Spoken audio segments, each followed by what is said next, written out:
Sagittarius, Sun, Moon, Rising. So this is your monthly reading for August 2026. This is a general reading, so pwede kayong makarelate, pwede hindi, just take what resonates.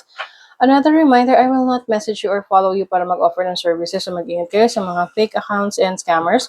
Kung gusto nyo ng private reading, just go to my website, mrqueenph.com, or you can book directly sa aking calendar, link on the description or comments section.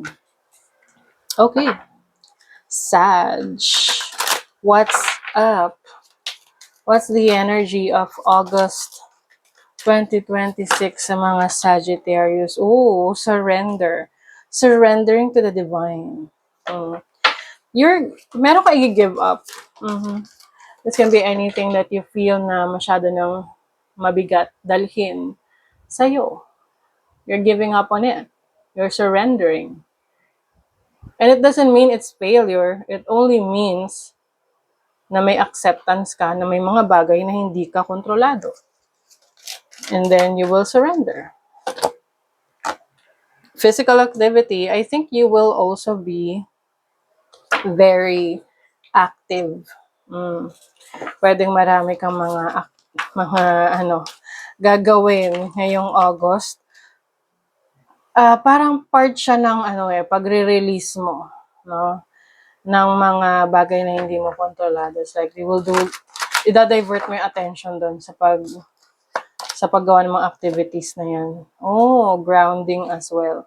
So, grounding is connecting yourself to the reality. Like, parang grounded ka pa rin kahit na you are into, manifesting things or you're into spirituality.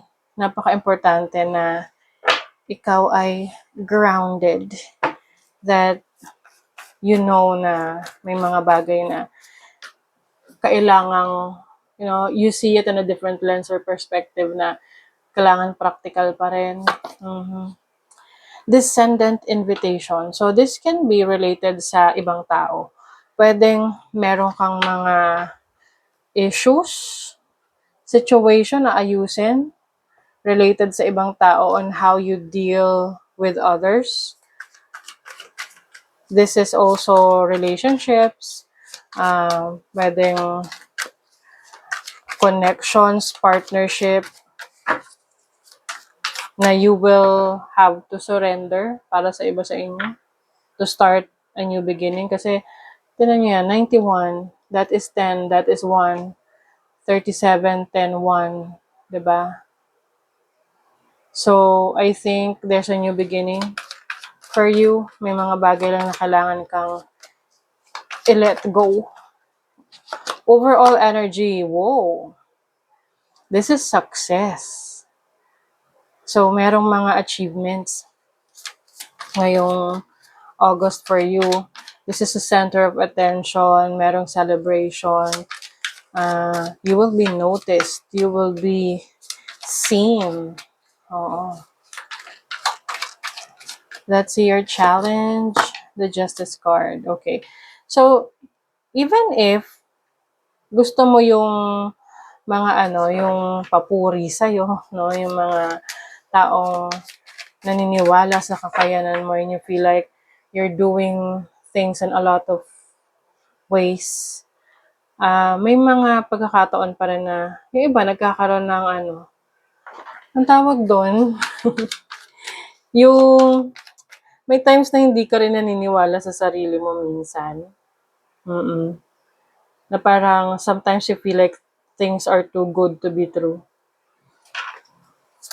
But I think, ayan yung isa sa struggle mo na yung tinatawag na imposter syndrome, na yes, you're getting the recognition, you're being successful, but sometimes kina-question mo yung sarili mo, ano ba yung nagawa mo? Ganon, parang, talaga bang you deserve all the credit? Things like that. And definitely, yes, you deserve all the credit kung talagang alam mong pinaghirapan mo. Now, the opportunity for you is expansion, exploration, new opportunities elsewhere. So, pwedeng may paglipat ng bahay, paglipat ng trabaho,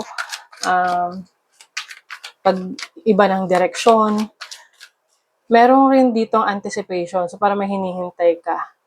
Pwedeng may uuwi merong uuwi sa'yo, sasalubungin mo, nasa airport ka, gano'n.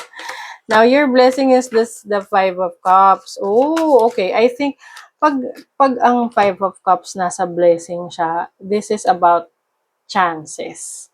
Oo, na may pagkakataon ka pang itama or ayusin yung mga naging pagkakamali mo, yung mga akala mo, pagkakamali mo in the past. At marirealize mo na, yes, meron kang nagawang mali or may naging pagkukulang ka, pero alam mo na magagawan mo naman ng paraan para makabawi. So, pwedeng sa ibang tao ito or sa sarili mo. Na this time, babawi ka sa sarili mo. Kung dati, hindi mo masyadong binigyan ng attention yung sarili mo, ngayon, you are taking care of yourself. Pwede rin sa ibang tao. Kung dati, hindi mo sila napansin, hindi mo masyadong binigyan ng attention yung ibang taong mahal mo sa buhay. So this time, you are giving them the attention. Oh, tinan nyo, money and property through an inheritance, winning or windfall. Wow. So it's like a blessing in disguise for some of you na, yes, may kailangan mawala, pero eventually you will get something from that, no? May kaperahan or windfall. Unexpected na pera to. Stepping into a new experience. Wow. So, kayo ay naglalakas loob na umalis sa inyong comfort zone. Maaring ito na yung na-realize nyo na tama na ang doubt sa inyong sarili dahil alam nyo na mas marami kayong kaya pang gawin. Diba?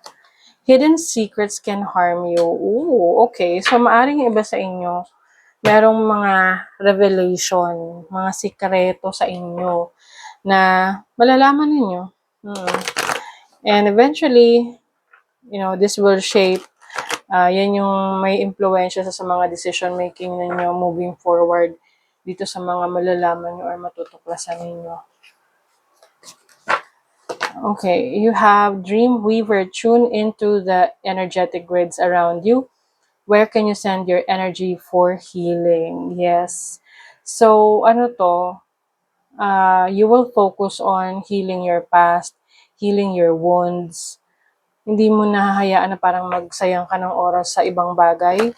Kung meron kang kailangan na mas bigyan ng atensyon ngayon, which is yung sarili mo. You are the light. O, diba? Sarili mo talaga because you are the light. It is safe to step fully into your light. Yes. You're healing, babe. Mga Sagittarius, you're healing. You are stepping into a new experience. You are stepping into your own power, into your own light. Okay? So that is your reading, Sagittarius. Thank you so much. See you again.